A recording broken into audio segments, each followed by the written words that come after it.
My name is Father Daniel Callahan. Or at least, that's how most people knew me. Pastor of St. Cecilia's Parish in Boston. Respected member of the Archdiocesan Council, a man whose life, for decades, had been a whirlwind of masses, meetings, baptisms, funerals, fundraising campaigns, and carefully crafted sermons. From the outside, I probably looked like the epitome of a dedicated priest, busy, efficient, knowledgeable in scripture and doctrine, always ready with a theological answer or a plan of action. But beneath the Roman collar and the confident exterior, a disquiet had begun to stir, a subtle dissonance between the God I preached and the God I personally knew, or perhaps, didn't truly know. I championed his love, yet often felt strangely distant from it myself. I spoke of his light, yet felt shadows of ambition and pride creeping into the corners of my own ministry. I never thought my life would end abruptly on a rain-slicked highway in March of 2025. I certainly never imagined that death would be the catalyst for finally understanding what it truly meant to serve him, not just with my words, but with my whole heart. Life hadn't always been this frantic. Growing up in a devout Irish Catholic family in South Boston, the priesthood felt like a natural calling. I loved the rituals, the mystery, the sense of connection to something ancient and holy. Seminary was challenging but fulfilling. And my early years as a parish priest were filled with genuine passion and a desire to serve God's people. I truly believed I was making a difference. But as the years passed, responsibilities mounted. Success, even within the church, has its own subtle seductions. Committee appointments, invitations to speak, the quiet respect afforded a well-regarded pastor, slowly, insidiously, the focus shifted. The urgent demands of administration, the pressure to maintain parish finances, the desire to deliver ever more eloquent sermons. They began to crowd out the quiet moments of prayer, the simple acts of pastoral care, the deep listening required to truly hear God's voice within my own soul, and within the lives of those I served. I became efficient, organized, perhaps even admired. But was I loving? Was I truly present? The unease manifested as a low-grade spiritual fatigue, a sense of going through the motions.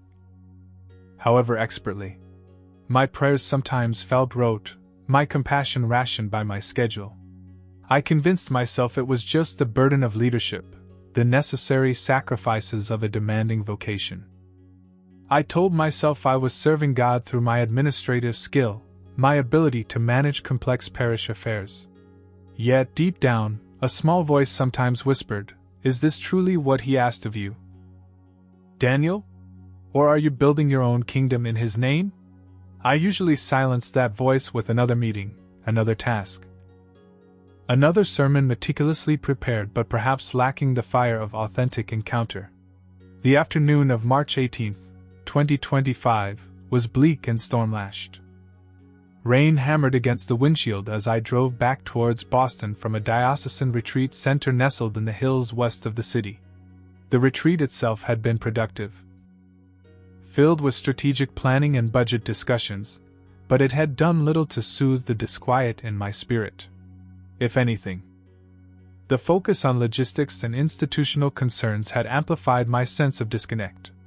My mind churned, not with prayerful reflection, but with anxieties about upcoming Lenten services, parish council conflicts, and a growing list of administrative tasks.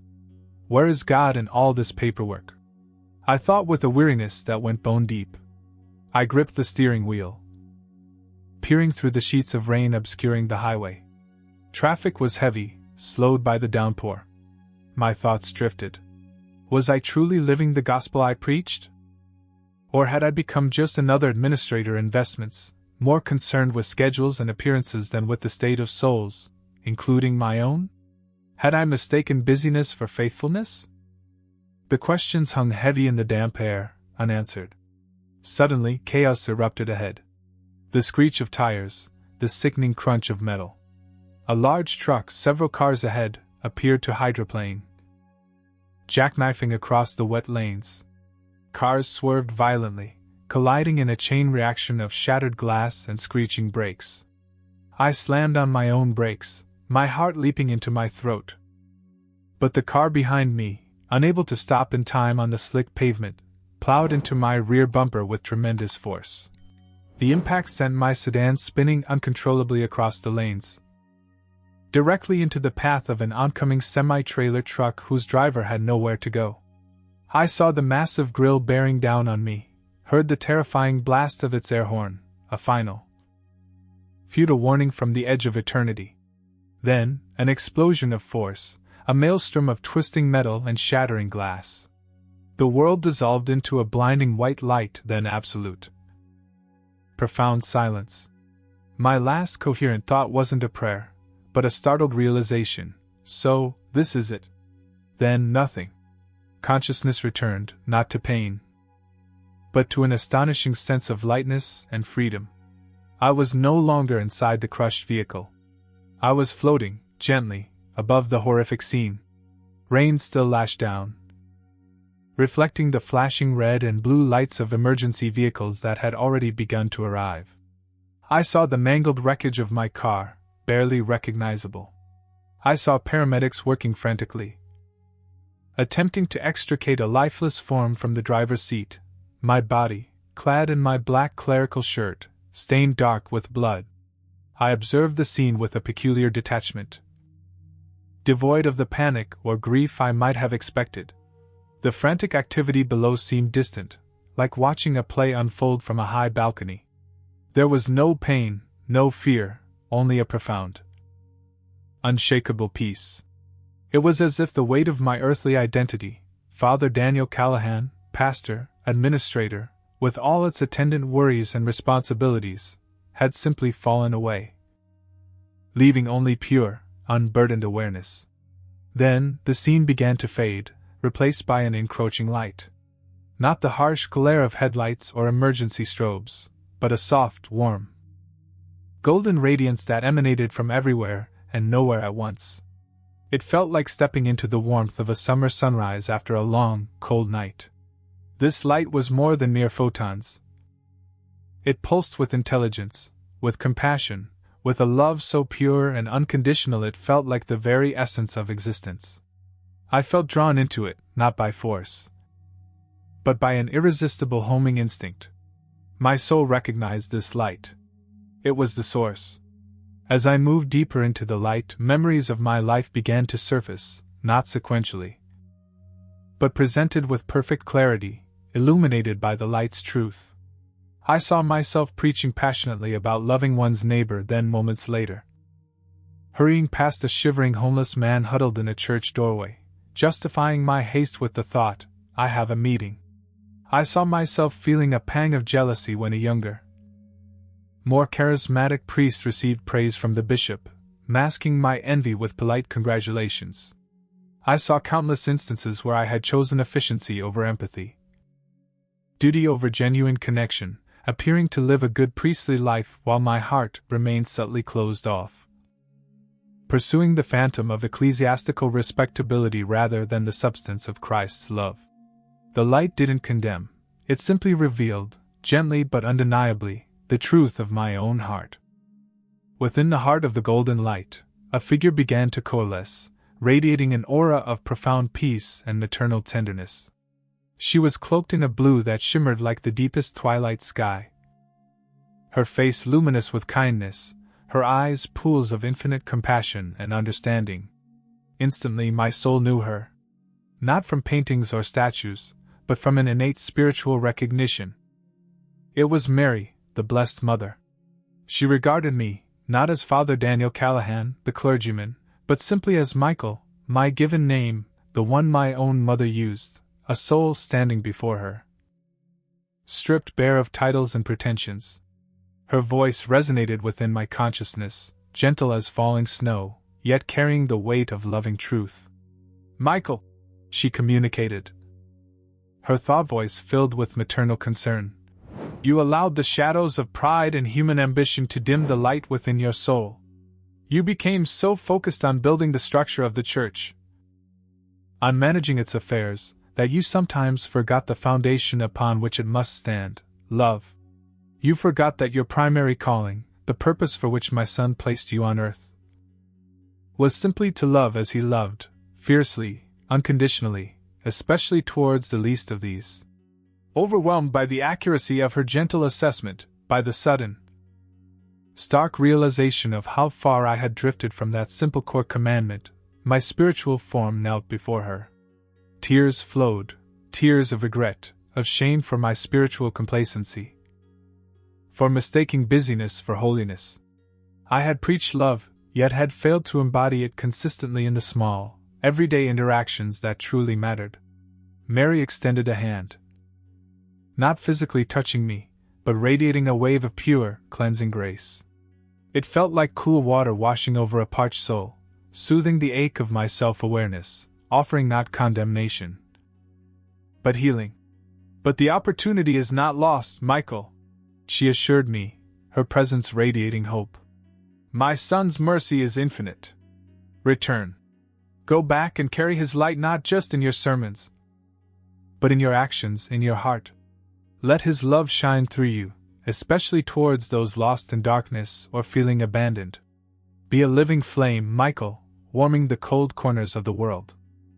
Her words were more than comfort. They were a clarion call, stirring something deep within me. It felt like ordination anew, not by human hands, but by the Queen of Heaven herself, recommissioning me to the true heart of the priesthood, to love, radically and selflessly. The quality of the light shifted again, becoming even brighter, purer, infused with an even more profound sense of joy and creative power. The Blessed Mother gently receded, and I found myself standing in what seemed like an infinite meadow, bathed in celestial light. Flowers of impossible colors bloomed everywhere, each petal seeming to vibrate with silent praise.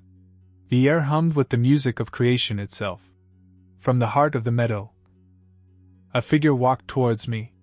His eyes shone with the brilliance of stars, yet held the intimate warmth of a loving friend.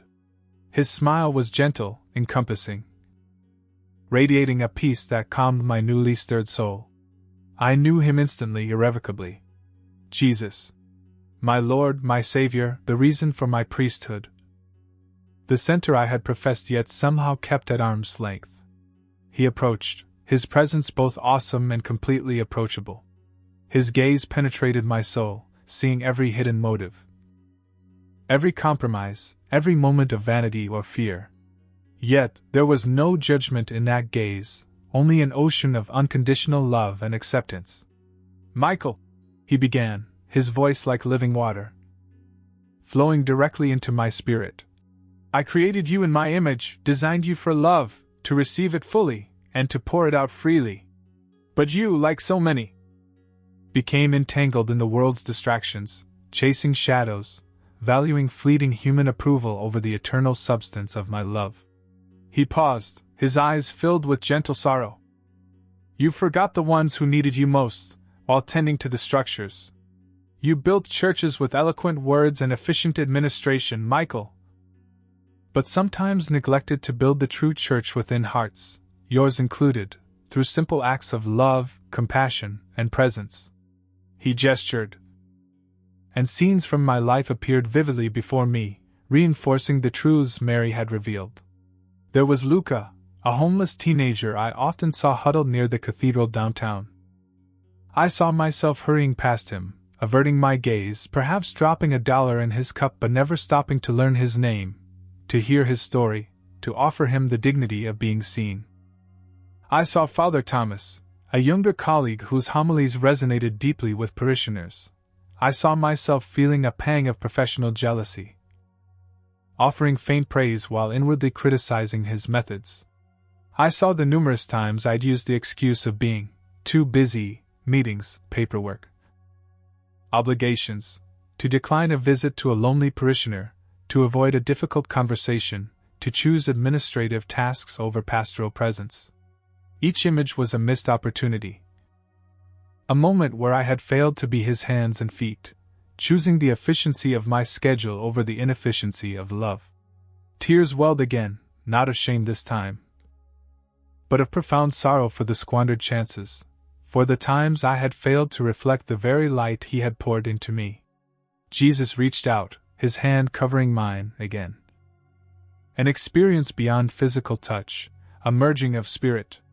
I felt his strength, his forgiveness, his unwavering love flowing into me, mending the broken places within my soul. "Return, Michael," he urged, his voice resonating with divine authority and loving invitation. "Go back. Tell your story.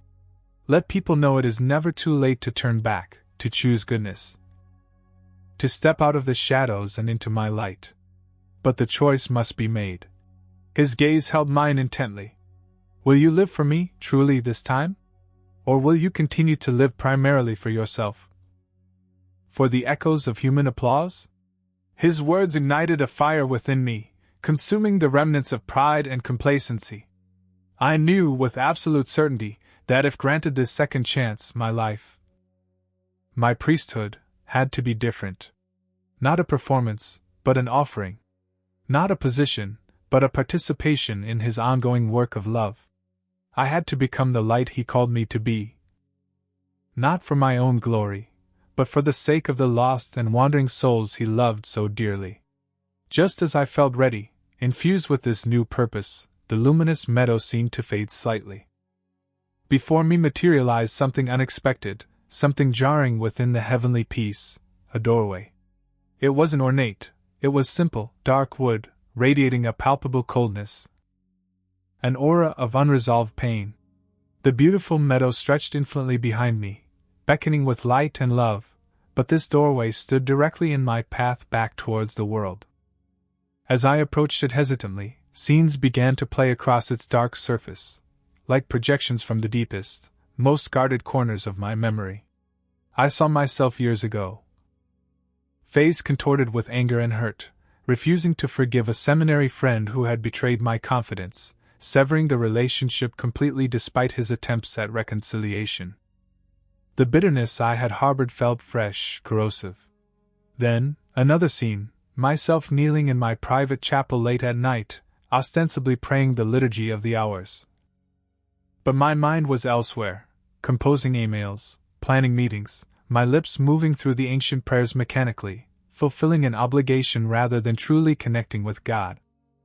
The emptiness of those moments felt starkly revealed. Other memories flickered, times I had used sarcasm disguised as wit, moments of impatience with elderly parishioners. The subtle pleasure I took in hearing gossip about a rival cleric. These weren't dramatic sins, perhaps, but patterns of pride, unforgiveness, fear, and spiritual dryness that I had allowed to take root. A voice, not Jesus's, not Mary's, but an internal challenging voice, perhaps my own higher self. Or the Spirit's conviction, echoed in my consciousness, "Are you truly ready, Michael? Ready to relinquish the ego, the resentments, the fears you cling to? Can you surrender these completely to follow him in authentic love and humility?" I trembled. The pull towards the light, towards the peace I had just experienced, was immense. But this dark door, this confrontation with my own unresolved shadows, felt like a necessary threshold. I couldn't bypass it. To be a true vessel of his light, the vessel itself needed cleansing, needed surrender. I recognized the pride that fueled my unforgiveness, the fear of vulnerability that kept my prayers superficial, the insecurity that sometimes manifested as judgment. Facing these truths, right here on the doorstep between heaven and earth, was agonizingly difficult. But the memory of Jesus' love, the feeling of Mary's grace, gave me strength. My spiritual form knelt again. This time not before a divine being, but before the dark door representing my own failings. "Lord Jesus," I prayed, the words forming not from habit, but from the deepest wellspring of my soul. "I am not worthy. I have harbored anger. I have prayed without heart. I have judged others. I have feared. Forgive me. Help me to release this. Help me to surrender my pride, my resentment, my fear. I cannot do it alone. I give it all to you."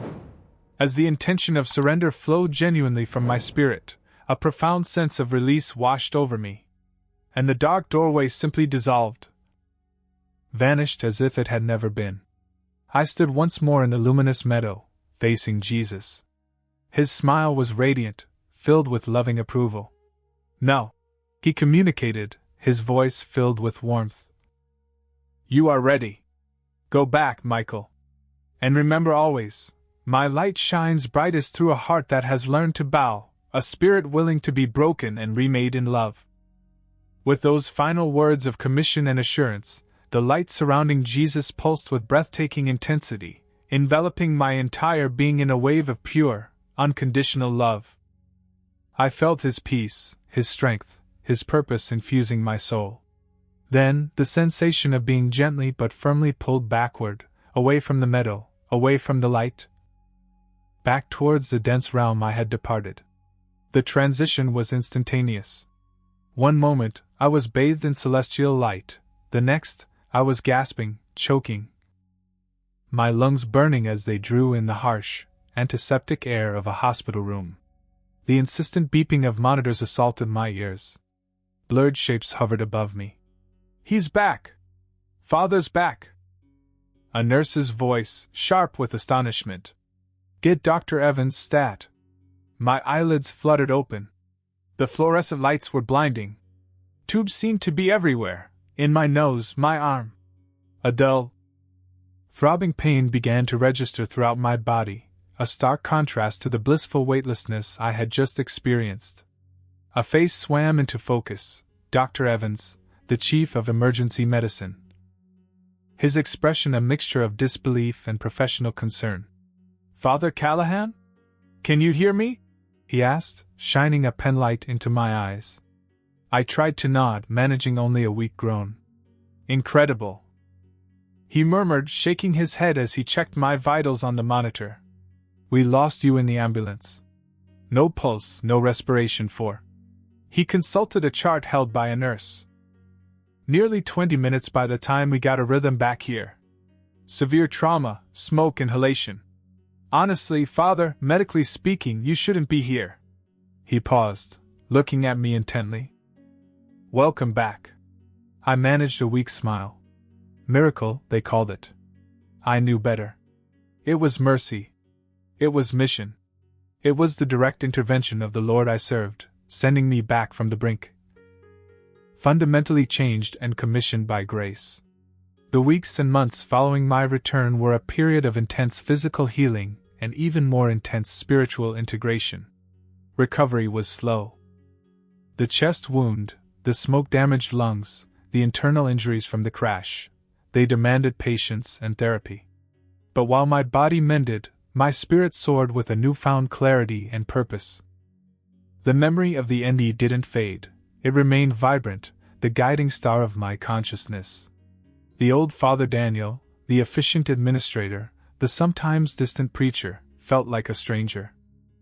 The man who returned from beyond the veil was humbled, awestruck, and filled with an urgent desire to live out the love he had experienced so profoundly. One of my first actions upon being released from rehabilitation was unconventional, prompted by the vivid memory shown to me by Jesus. I sought out Luca, the homeless teenager I had so often ignored near the cathedral. It took some effort, asking around at shelters, but I found him. Instead of offering a perfunctory blessing or a few dollars, I sat with him on a park bench, bought him a coffee, and simply asked his name, listened to his story, a heartbreaking tale of family breakdown and bad choices. I didn't preach. I just listened, offered genuine compassion, and eventually invited him to a simple meal at the parish rectory. Over time, I helped him connect with social services, encouraged him to attend a support group that met in our church basement, and most importantly, showed him he was seen, valued, loved by me, and by the God I now understood so differently. Seeing a flicker of hope return to Luca's eyes felt more rewarding than receiving a standing ovation for any sermon I'd ever preached. Next, I faced the memory from the dark doorway. I wrote a long, heartfelt letter to Father Michael Donovan, the seminary friend I had cut off years ago after his betrayal. I offer no excuses for my long silence, or my harbored resentment. I simply asked for his forgiveness, expressing my deep regret for my lack of charity and my pride. Sending the letter felt like releasing a heavy burden I hadn't realized I was still carrying. Whether he replied or not wasn't the point, the act of humble repentance was. Months later, a simple postcard arrived. Daniel, forgiveness freely given. Peace be with you. Michael. Sharing my ND story publicly was daunting. I began cautiously, first with trusted fellow priests, then with my parish staff and council. Reactions were, as Jesus had warned, mixed. Some listened with open hearts, deeply moved. Others were politely skeptical, attributing the experience to hypoxia or trauma. A few seemed threatened, perhaps uncomfortable with a testimony that transcended neat theological boxes. But I felt compelled, especially towards the young people, often so full of questions and yearning for authenticity. In early April 2025, I accepted an invitation to speak to a Catholic student group at Boston College. Standing before them, I didn't deliver a polished lecture. I simply told my story, the accident, the light, the encounters, the failures revealed, the overwhelming love, the mission. Afterwards, a young woman named Sofia, known for her sharp, questioning intellect, approached me. Her usual confident demeanor softened, her eyes glistening with unshed tears. "Father Daniel," she said, her voice trembling slightly, I still have so many doubts. The world seems so broken. It's hard to believe sometimes. But hearing the love you described, for the first time, I actually want to try praying again. Really praying. That single moment, that flicker of open willingness and a searching soul, felt like a confirmation more powerful than any human accolade. The light of Christ was working, through my flawed, returned vessel. Life now feels radically different. The frantic busyness is gone, replaced by a deeper intentionality. My ministry is less about managing programs and more about encountering souls. My sermons are less about eloquent rhetoric and more about sharing the vulnerable truth of God's relentless, personal love. My prayers are no longer duties to be checked off a list, but vital breaths. Constant conversations with the Lord who walks beside me. I still fulfill my priestly duties, but the why has changed. Celebrating Mass feels like participating in the very sacrifice I witnessed.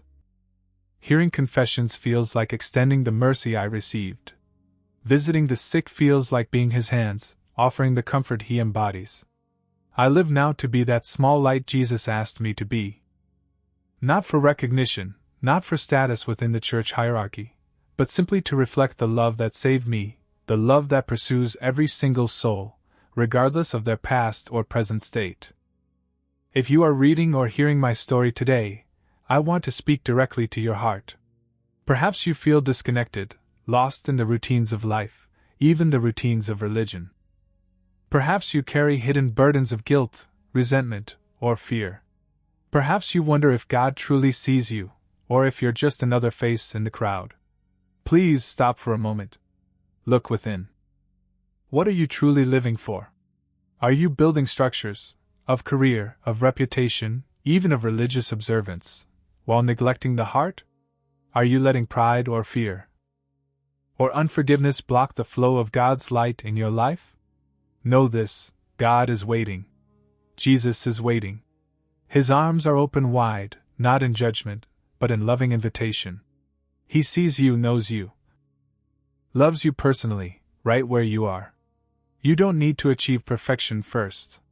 You don't need to have all the answers. You only need a willing heart, a humble spirit ready to turn back to Him. Ready to surrender the burdens you were never meant to carry alone. Don't wait for a near-death experience to wake up.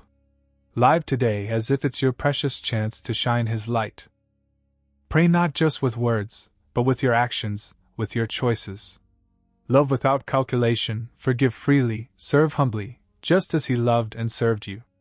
Remember His promise. The one He spoke to my soul before sending me back. My light shines brightest through a heart that has learned to bow. I am Father Daniel Callahan. This is my testimony. I died on a rainy highway, but I was reborn in the light of Christ's overwhelming love. May you encounter that same love today. Father Daniel's shocking journey from the brink of death to a profound personal encounter with Jesus and Mary reveals the true heart of faith. If his testimony inspires you to deepen your own relationship with God, please like, share, and subscribe for more powerful ND stories daily. Hit the notification bell so you don't miss the truth that could change your life.